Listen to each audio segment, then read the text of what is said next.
All eyes in Germany's Jever airbase were locked on the approaching aircraft as the renowned Fighter Ace Franz Stigler executed a perfect landing. His Messerschmitt Bf 109, a striking grey with a dark green spine, proudly displayed 22 white victory marks, a testament to his prowess in the skies. As a cigarette dangled from his lips, Stigler watched his fighter being refueled. His mind was consumed by a singular ambition: to reach his 30th aerial victory. This milestone would etch his name in air combat history and honor him with the coveted Knight's Cross. His determination was fueled by grief and rage. His brother, a fellow Luftwaffe pilot, had recently fallen in combat, igniting a relentless thirst in Stigler to obliterate every Allied warplane he encountered. A sudden sight caught Stigler off guard while his Messerschmitt was readied for the next sortie. An American B-17, heavily damaged and barely airborne, was approaching their base. It was an unexpected gift, his 30th target, seemingly delivering itself to him. Wasting no time, Stigler vaulted into his aircraft. He sped to the runway and, without waiting for clearance, took to the skies, driven by the allure of imminent triumph. Unbeknownst to him, this mission would change his destiny. By day's end, Stigler would risk being executed for treason, as he would try to do everything in his power to save the crew of that American B-17 bomber in a spectacular series of events never seen before or since in the history of modern warfare. Charlie Brown, a fresh-faced US Army Air Forces officer, found himself at the helm of a dangerous mission to Bremen, commanding a B-17 bomber named Ye Old Pub. Brown's crew came together at Peyote, Texas. After 2 months of intense training, they headed to Europe. Part of the 379th Bomb Group, Brown had flown just one prior mission, serving as co-pilot to a seasoned pilot. This initial mission was a crash course in combat, designed to prepare new pilots for the demands of leadership in battle. On that first outing, Brown's bomber targeted submarine pens in Bremen. German fighters roared overhead, pummeling the planes behind them. But Brown's B-17 returned unscathed. It made him momentarily think, quote, "Maybe this bombing gig isn't all that bad."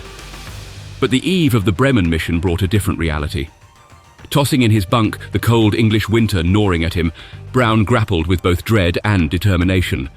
The weight of responsibility for his 9-man crew hung heavy. Brown's choice to fly combat missions was fueled by a deep sense of duty and pride. He knew the risks, but stepped up anyway.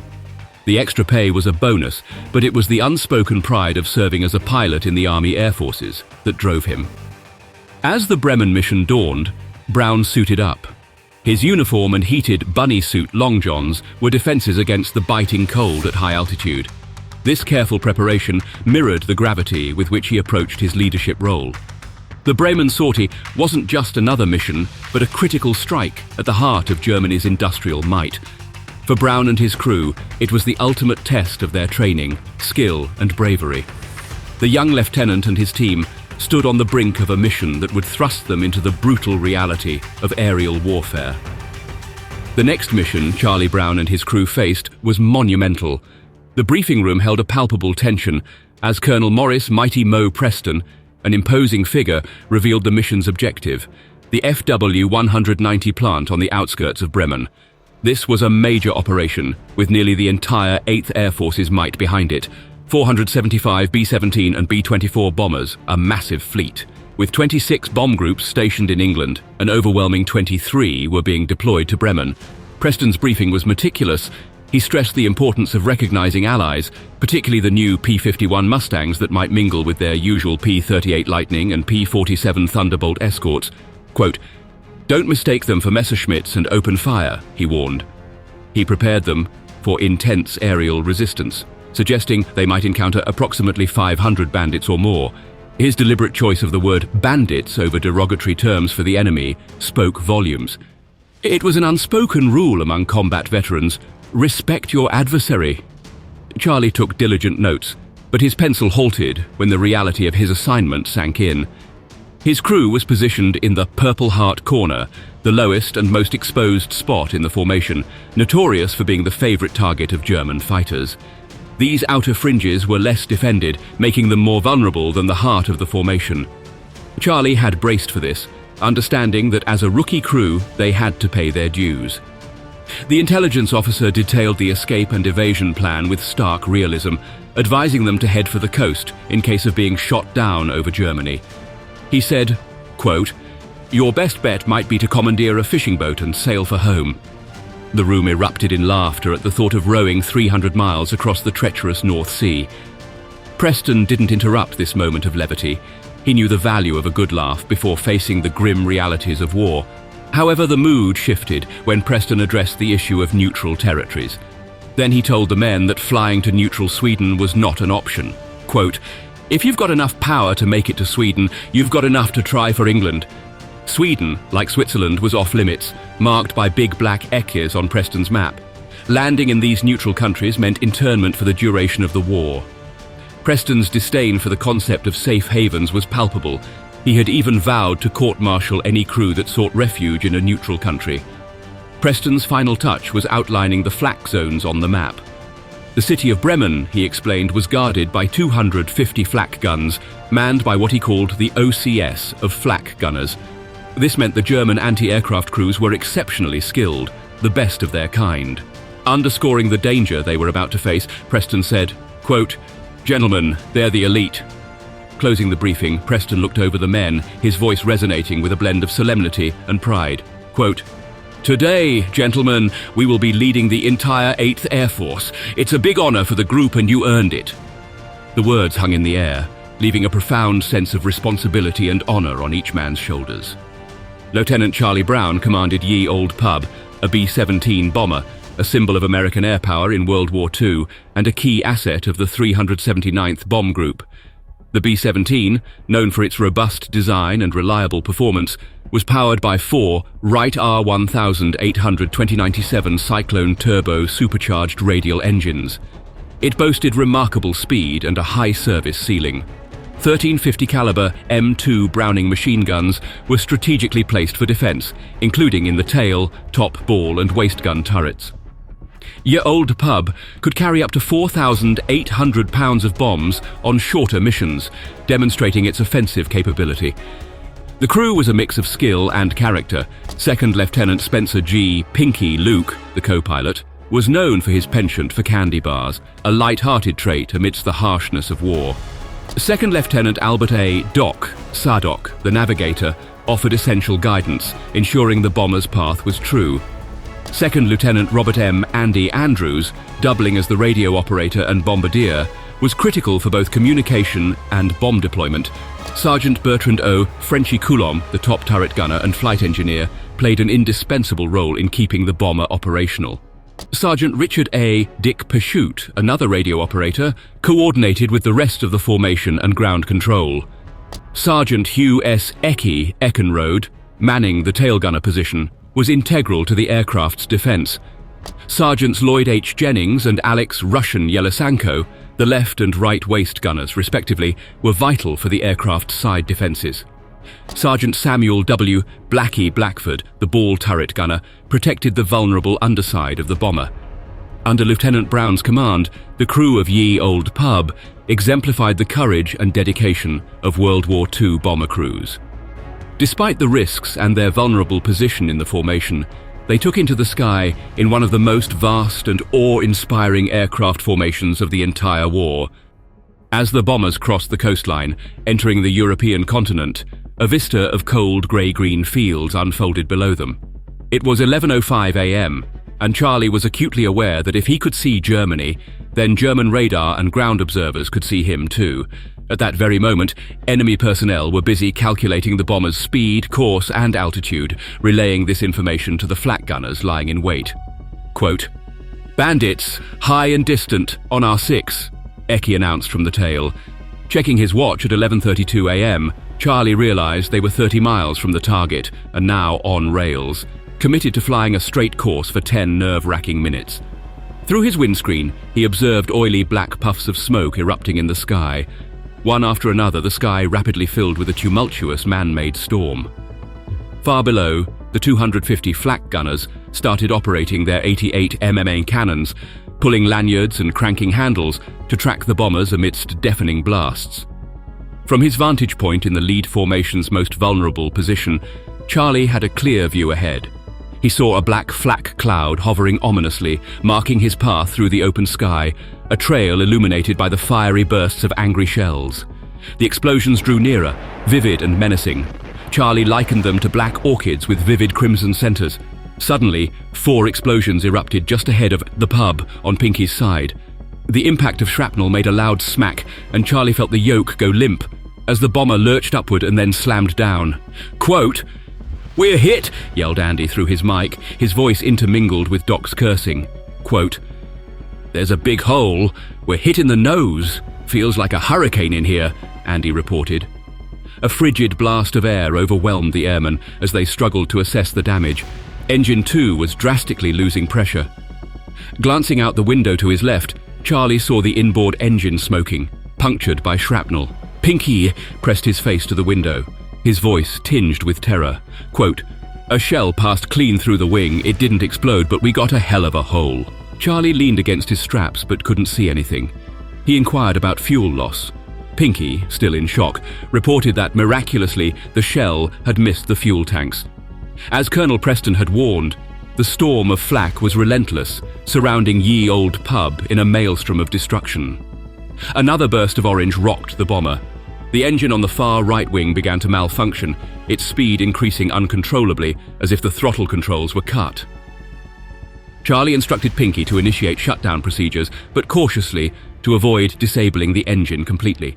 Andy's advice followed. Quote, "Pilot, hold her steady." Ahead, Charlie watched the first bombs drop from Colonel Preston's plane. Then, like a cascade of heavy acorns, bombs tumbled from the other bombers. Andy announced, quote, "Bombs away!" pressing the bomb release button. He and Doc exchanged their customary handshake, just as they did during practice runs. A series of clicks signaled the release of their 12 500-pound bombs, each dropping milliseconds apart to avoid mid-air collisions. Having completed their objective but severely damaged, the crew struggled to keep ye old pub airborne amidst the chaos and constant barrage of anti-air fire. Straying from the main formation, they found themselves alone over Germany's battlegrounds. They needed to escape before their wounded aircraft was targeted again. Quote, "Bandits, 12 o'clock high." Andy's warning came as a shock. Charlie looked up, spotting 8 German fighters in trail formation directly in their path to the North Sea. Charlie urgently called for a new course out of Germany, with the Arctic wind swirling through the damaged nose, tossing his navigation charts. Doc worked frantically to plot a route amidst the turmoil. As the German fighters dove in, Charlie spotted 2 FW-190S aiming straight for the cockpit. Their approach indicated they knew the fastest way to take down a fortress, targeting the pilots or the controls.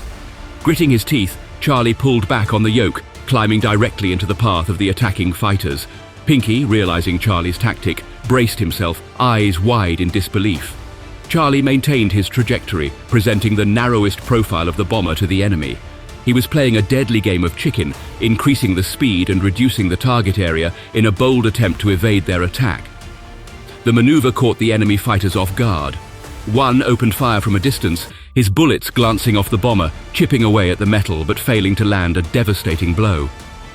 In what felt like an eternity, ye old pub battled its way towards the North Sea, fending off wave after wave of enemy attacks, each causing incremental damage that edged the beleaguered aircraft closer to failure. Doc fought fiercely to chart a course through the maze of enemy fighters and countless Flack batteries.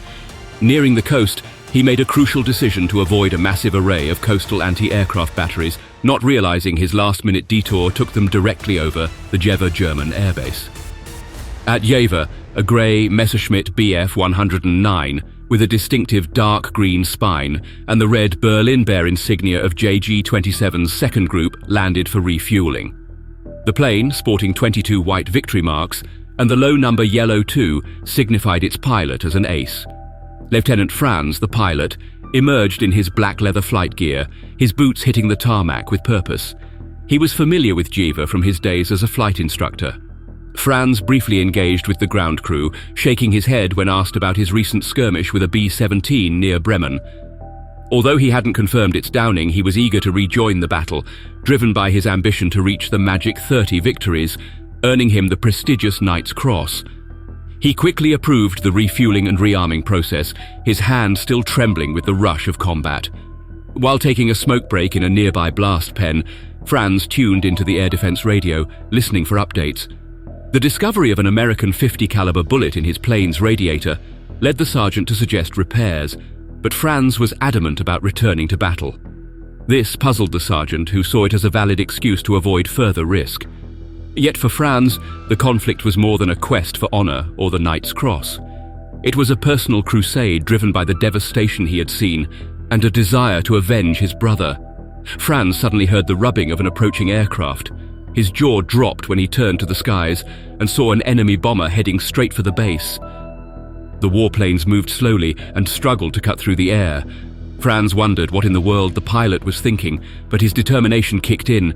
His potential 30th downed enemy was unexpectedly coming to him. Aware that the damaged radiator could cause engine failure at any moment, he remained undeterred. With a sense of urgency, he throttled forward, the ground crew quickly clearing his path. He saluted the sergeant, and without waiting for clearance from the tower, he hurried to the runway and took off, chasing the bomber. His pursuit wasn't just for the Knight's Cross or revenge, but for a personal sense of glory. For ye olde pub, the situation was deteriorating rapidly. Overwhelmed with despair, Pinky exclaimed, quote, "You know we're never going to make it." Charlie remained focused on the horizon, knowing Pinky was probably right. Any direct hit or close encounter with a flak shell could be catastrophic. Charlie resolved to try for England, giving his crew the choice to bail out if they wished. The state of the bomber was dire. It was flying on sieves rather than wings, and the nose was shattered. Despite this, the pub was still miraculously airborne, albeit operating at barely 40% of its total power. The bomber's internal systems, oxygen, hydraulic and electrical, were severely compromised. It had lost half its rudder and portside elevator, along with the nose cone. Damage to onboard systems likely caused the gunner's weapons to jam, leaving only 2 dorsal turret guns and one of the 3 forward-firing nose guns operational out of the 11 originally available. Trailing year-old pub, Franz's Messerschmitt Bf 109 appeared a small dark speck against the forests. As Franz ascended for his attack, Sergeant Blackford in the ball turret saw the German fighter approaching. Paralyzed with dread, he knew one well-aimed shot could end them all. The 109 climbed out of Blackie's line of sight. He wanted to warn the others, but his microphone was dead, and no one could hear his attempts to signal. He felt utterly isolated, bracing for what might come next. Franz, leveling with the bomber's tail and out of the ball turret's range, prepared to attack from behind. With no overlapping guns from a formation to defend the bomber, this seemed his best approach. He slowed his plane to align with the pub's sluggish pace and carefully aimed his Rev gun sight at the tail, where he expected a tail gunner ready to retaliate. His finger hovered over the trigger, knowing that the outcome would be decided by precision and speed.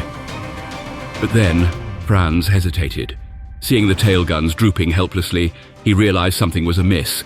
His eyes fixed on the bomber's damaged left stabilizer, he whispered in disbelief, "My God, how are you still flying?" The old Franz Stigler, who had once thirsted for vengeance in Africa, would have obliterated the bomber without hesitation. But this Stigler, influenced by the chivalric codes of the knights over Sicily, could not bring himself to fire.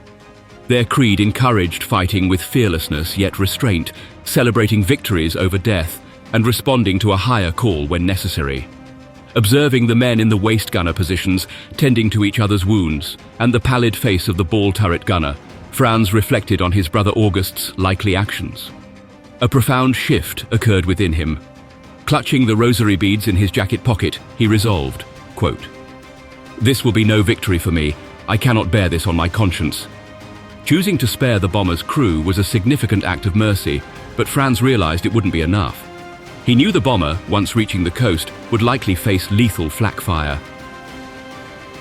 Engrossed in his struggle for survival, Charlie hadn't noticed the Messerschmitt Bf 109 flying alongside. When he finally saw the grey fighter with its green spine just feet from ye olde pub's wingtip, his heart skipped a beat. As he locked eyes with the German pilot, he witnessed an astonishing gesture. The enemy pilot nodded respectfully. In that instant, Pinky rejoined Charlie in the cockpit, announcing proudly, quote, "We're staying, the guys all decided. You're gonna need help to fly this girl home." no one intended to bail out that day. Franz saw the shock and fear in the American pilot's eyes from his vantage point. He gestured for them to land in Germany, knowing being a prisoner of war was preferable to a sudden end in a flak burst. But the American pilots refused, shaking their heads in determination.